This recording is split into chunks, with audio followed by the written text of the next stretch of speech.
medyo may edad na, 50 to 60. Tara, yan naman. Wow!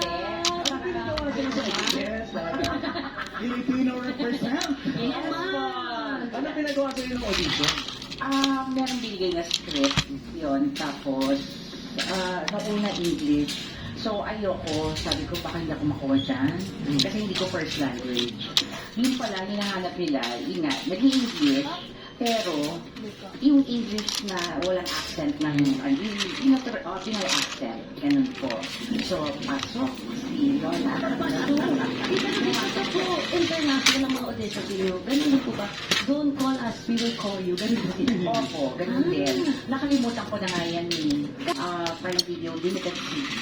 Kumusta yung experience ng, ayun, nagkasama kayo? Lagi akong may stiff neck kasi Nagtatangkad. Pagdaan. pero napakabait, napaka-generous na actor. Si Nicole mismo. Oo. Ganda-ganda siya sa akin, hindi ko alam bakit. Siyempre Hindi naman talaga. namanahap sila sa... So beautiful, ha? Namanahap sila sa Pinay.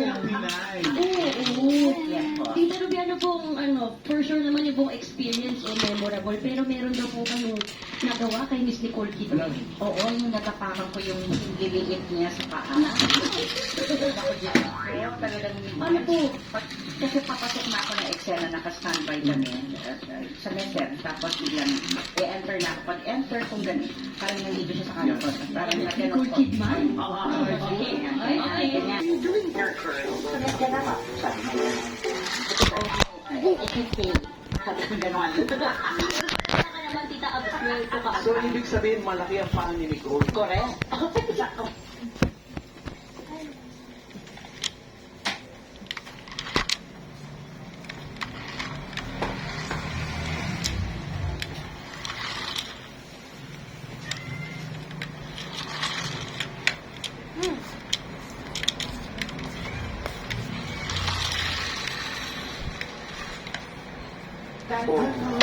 Lilitan mo siya.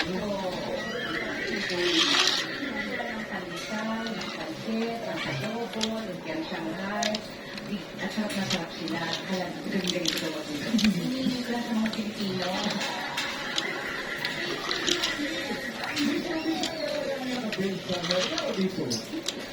So, kaya nagawa mo yung kapita with Bossy? Ayan, oo. Kasi ni bossing sila, nagtatag sa akin doon.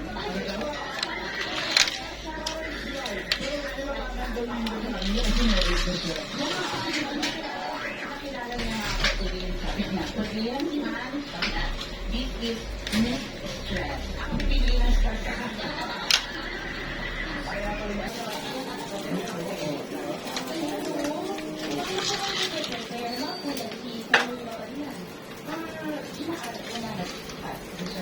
Wala naman akong alam. Tapos, so, kung paano sila mag-check.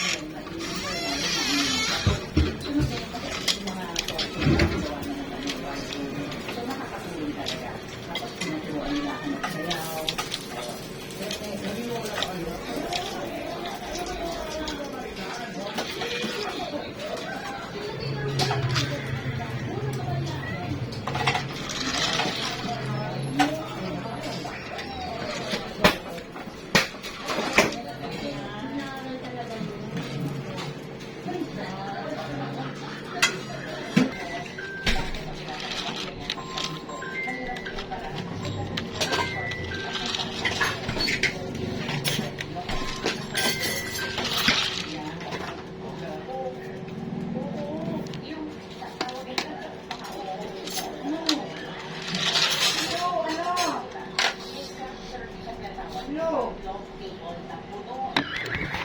Pero nga kung susunod na gagawin mo yung Hindi mo yung bag ko sa taas, yung bag na yung Pagkatapos lang. Ito, bag na itim. first, Xerox mo ID daw. collaboration. Kunin mo muna yung bag. Dali. Sir ko, Miss Gabriel, yes. Good afternoon, welcome. Wala siya eh. First time niya rin sa Pilipinas. Oo, and the second time, nag-shoot kami dito eh. First Light, directed by James Robinson. Xerox. Yes. Filipino collaboration with Australians, tapos puro Filipino cast. Yung